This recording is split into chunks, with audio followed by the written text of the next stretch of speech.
Hi friends, welcome to யோசி and சேமி. இன்றைக்கி நம்ம யோசி அண்ட் சேமி சேனலில் எதை பற்றி பார்க்க போகிறோம் அப்படின்னா, கவிதா ஸ்ரீ அப்படிங்கிற சிஸ்டர் வீட்டில் 5 லட்ச ரூபாய் கடன் இருக்குது.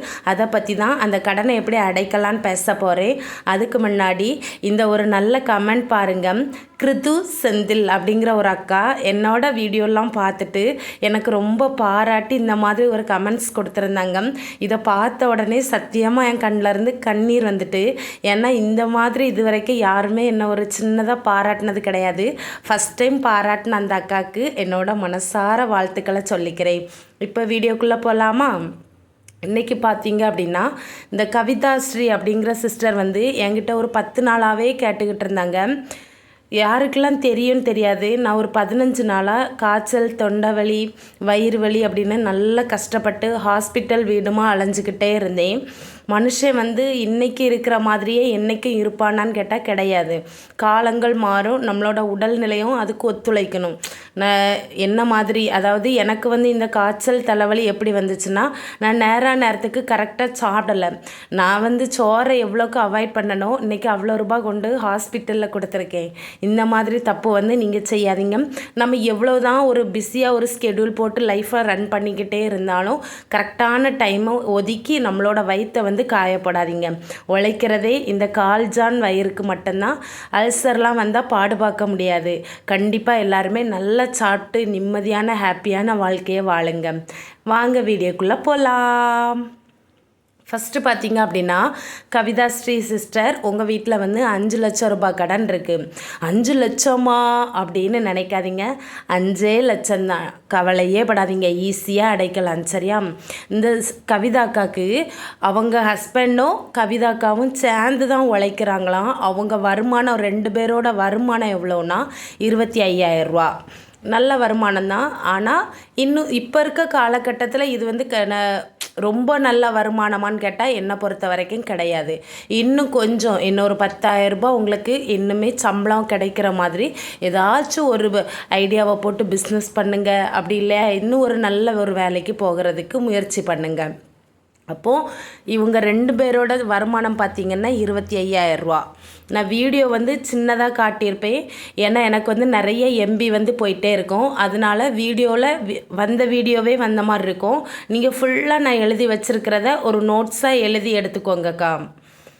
25,000 ரூபா அவங்க வருமானம். ஆனால் கடன் அவங்க 3ஆக பிரிச்சுருக்காங்க. எப்படி பிரிச்சுருக்காங்கன்னா, 1,50,000 ஒருத்தவங்கக்கிட்ட கடன், 1,80,000 இன்னொரு கடன், இன்னொரு ரிலேட்டிவ்கிட்ட 80,000 ரூபா கடன் வாங்கியிருக்காங்க. இந்த 3 தான் அவங்களுக்கு கடன். இதில் பிள்ளை எத்தனை இருக்குன்னா, ஒரே ஒரு குட்டி பொண்ணு இருக்கா, 3ஆம் கிளாஸ் படிக்கிறா. இங்கிலீஷ் மீடியமானு கேட்டேன், ஆமான்னு சொன்னாங்க. வருஷத்துக்கு 25,000 ஆகும் அப்படின்னு. ஓகே.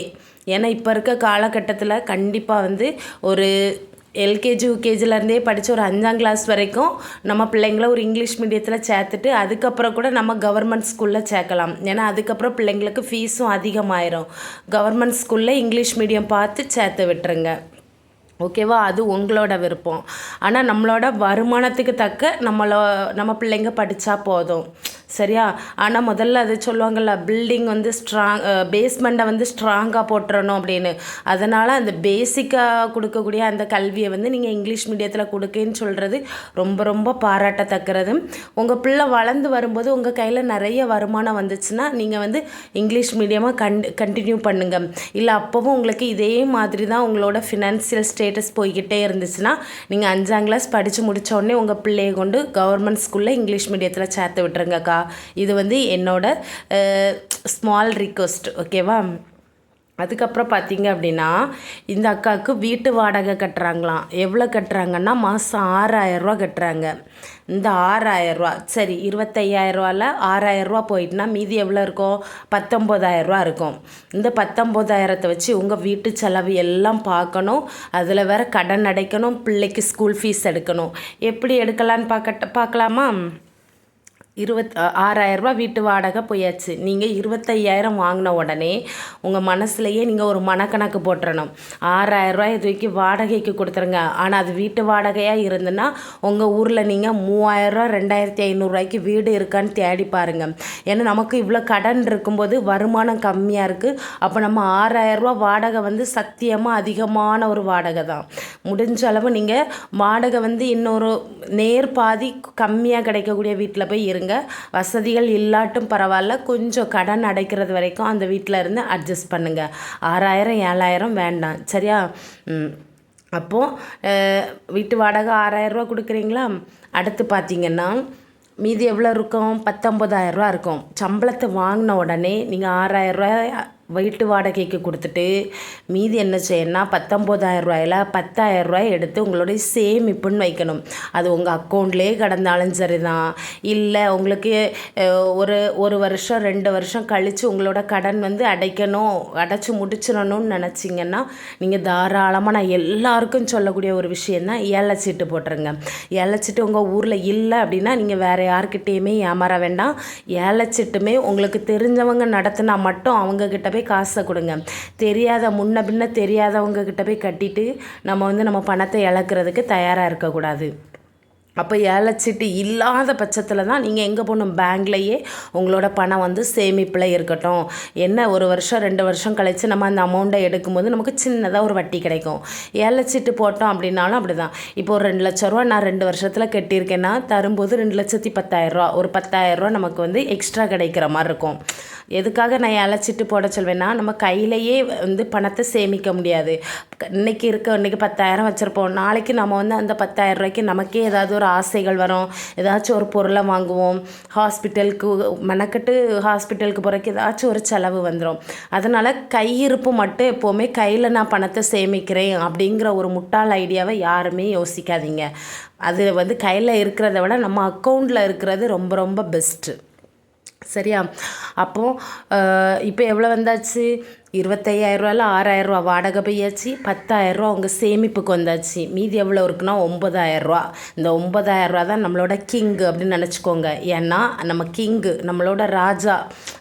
எதுக்குன்னா நம்ம வயிறு பசி, நம்மளோட ஆசைகள் எல்லாமே நிவர்த்தி பண்ண போகிறது இந்த ₹9,000 தான்.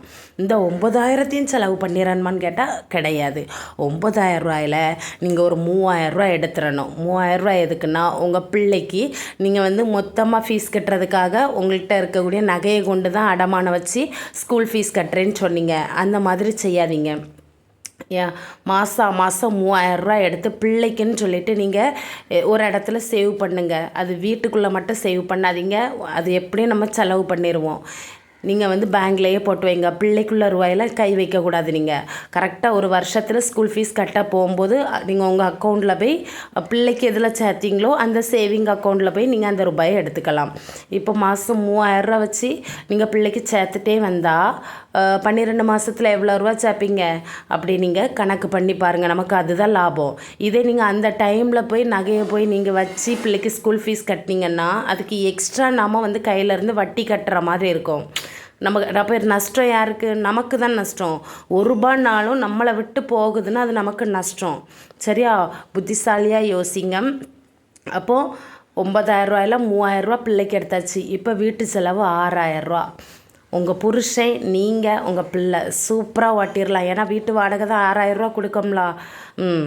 அப்போ அந்த ₹6,000 நம்ம என்ன பண்ணணுன்னா அரிசி, ஸ்நாக்ஸு, ஈபி, ரீசார்ஜு எல்லாமே பண்ணலாம். சிலிண்டர் அப்புறம் ஈபி கரண்ட் பில், இந்த ரெண்டையுமே எப்படி வந்து இந்த குறைக்கலாம் அப்படிங்கிற வீடியோ ஏற்கனவே நம்ம சேனலில் போட்டிருக்கேன். நீங்கள் பார்த்துருப்பீங்கன்னு நினைக்கிறேன்.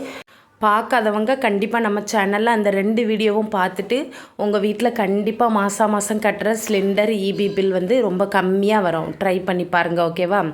அதுக்கப்புறம் கவிதாக்கா என்ன ஒன்று சொல்லிக்கிறேன். ஒரு பொம்பளை நினச்சிட்டான்னா வாழ்க்கையில் எதையுமே சாதிப்பா, ஈஸியாக சாதிச்சு காட்டிடுவா. ஆம்பளைங்களுக்கு கூட அந்த திறமை கடவுள் கம்மியாக தான் கொடுத்துருக்குறாரு. நம்மளால் ₹6,000 வீட்டு செலவுக்கு காணுமான்னு கேட்டால் தாராளமாக பத்தோம். உங்கள் வீட்டை மாதிரி தான் எங்கள் வீட்டிலே 3 பேர் தான். நான்லாம் மாதம் ₹5,000 தான் கரெக்டாக என்னோடய ஹஸ்பண்ட் கையிலேருந்து வாங்குவேன். இன்னொன்று ஈபிலாம் பார்த்திங்கன்னா 2 மாதத்துக்கு ஒருக்கா தான் கட்ட வேண்டியது வரும். புரியுதா? ஆனால் நான் மாதம் ஈபிக்கான பிள்ளையும் அதில் ஒரு கவுண்ட் மாதிரி பண்ணிகிட்டே வருவேன். மிச்ச காசு வந்துச்சு அப்படின்னா நான் என்ன பண்ணுவேன்னா உண்டியலில் சேர்த்துருவேன். நீங்கள் என்ன பண்ணுறீங்கன்னா, இன்னும் கொஞ்சம் ஒரு நல்ல வேலைக்கு போங்க. இன்னொரு 5000 கூடுதலாக வருமானம் கிடைக்கிற மாதிரி ஏதாச்சும் ஒரு ஐடியா போடுங்க. நீங்கள் படிச்சிருந்தீங்க அப்படின்னா தாராளமாக டியூஷன் எடுங்க, இல்லை மொபைல்லையே ஏதாச்சும் ஒரு ஒர்க்கு தேடுங்க, ஏதாச்சும் ஒன்று பண்ணுங்கள். சரி, இல்லை வீட்டில் இருந்தே உங்களுக்கு ஏதாவது பிஸ்னஸ் பண்ண முடியும். இப்போ நிறைய பேர் துணியெல்லாம் விற்கிறாங்க பார்த்தீங்களா, சுடிதாரு, சேலை அந்த மாதிரி அதெல்லாம் வாங்கி வச்சு ஏதாவது சேல்ஸ் ஆகுமான்னு பாருங்கள். இல்லை உங்களுக்கு நல்ல ஸ்நாக்ஸ் செய்ய தெரியும் அப்படின்னா, கேக்லாம் செய்வீங்க அப்படின்னா வீட்டில் இருந்து ஏதாச்சும் ப்ரௌனிலாம் செஞ்சு கொடுங்க. ப்ரௌனிலாம் பார்த்திங்கன்னா இப்போவே ஒரு பீஸ் வந்து 50 ரூபா 60 ரூபா. ஃபஸ்ட்டு நம்ம வந்து சின்னதாக ஓவன் மட்டும் வாங்கி வச்சா போதும். அந்த மாதிரி யூடியூப்பில் ப்ரௌனி செய்வது எப்படி அந்த கிளாஸ் கற்றுக்கோங்க. ஈஸி. ஏன்னா அதெல்லாம் நம்மளுக்கு வந்து மாதம் வந்து நல்ல வருமானத்தை தரக்கூடிய பிஸ்னஸ் அதெல்லாம். உங்கள் ஹஸ்பண்ட்கிட்ட வந்து நீங்கள் வந்து சேர்ந்து பேசி முடிவெடுத்துட்டு இன்னும் கொஞ்சம் வருமானத்துக்காக உழைக்கிறது தப்பே இல்லை. சொந்தக்காரவங்க கிட்ட தான் போய் நம்ம இந்த காலத்தில் ₹1 கேட்டால் எவனும் கொடுக்க மாட்டான்.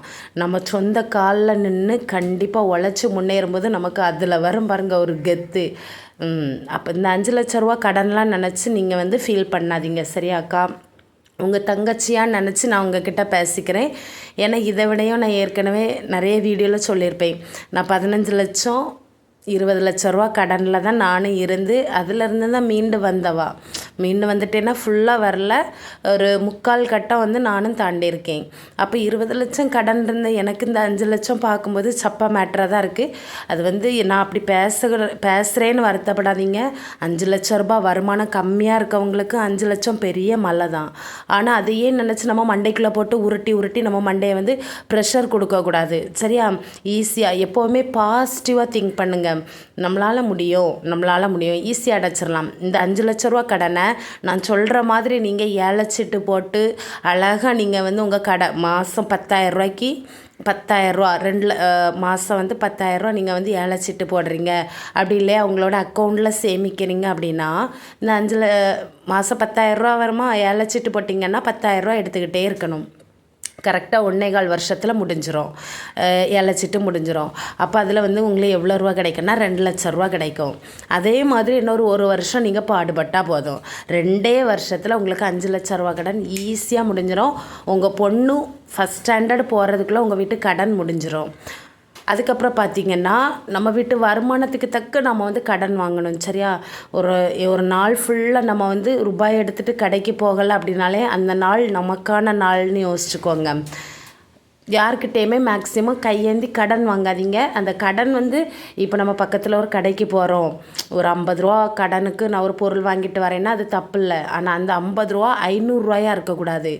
500 ரூபா அன்றைக்கி நான் பக்கத்தில் கடையில் போய் 500 ரூபாய்க்கு கடன் வச்சு வாங்கிட்டு வந்து தான் திங்கணும் அப்படின்னா அப்படி ஒரு சாப்பாடு நமக்கு தேவையில்லை.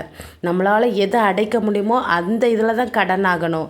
மேக்ஸிமம் கடன் வந்து வாங்குறதுக்கு விரும்பாதீங்க. சரியாக்கா? இது வந்து என்னோட ரிக்வெஸ்ட்டு. உங்களுக்கு மட்டும் வீடியோ பார்க்கக்கூடிய எல்லாருக்குமே நம்மளால் அடைக்கிறதுக்கு திறமையும் நம்பிக்கையும் உழைப்பும் இருந்தால் மட்டும் அடுத்தவங்க கிட்ட போய் கடன் வாங்குங்க. அவ்வளோதான். கவிதாக்கா மாதிரி உங்கள் வீட்லேயும் எவ்வளோ கடன் இருக்கோ எல்லாமே ஈஸியாக அடைக்கலாம். பாசிட்டிவாக வந்து திங்க் பண்ணால் போதும். இல்லை உங்களுக்கு என்னோட கருத்துக்கள் உங்களுக்கு தேவைப்பட்டுச்சுன்னா கமெண்ட் பாக்ஸில் உங்கள் வீட்டு வாடகை கட்டுறீங்களா, எவ்வளோ லோனு, எதுக்கு லோனு, லொசுக்குன்னு எல்லா டீட்டெயிலையும் கமெண்டில் சொல்லுங்கள் மக்களே. நான் உங்களுக்கு வந்து என்னோட மூளையில் தோணக்கூடிய குட்டி குட்டி ஐடியாவை உங்களுக்கு சூப்பராக சொல்லித்தரேன். சரியா? வாழ்க வளமோடு நலமோடு. Thank you.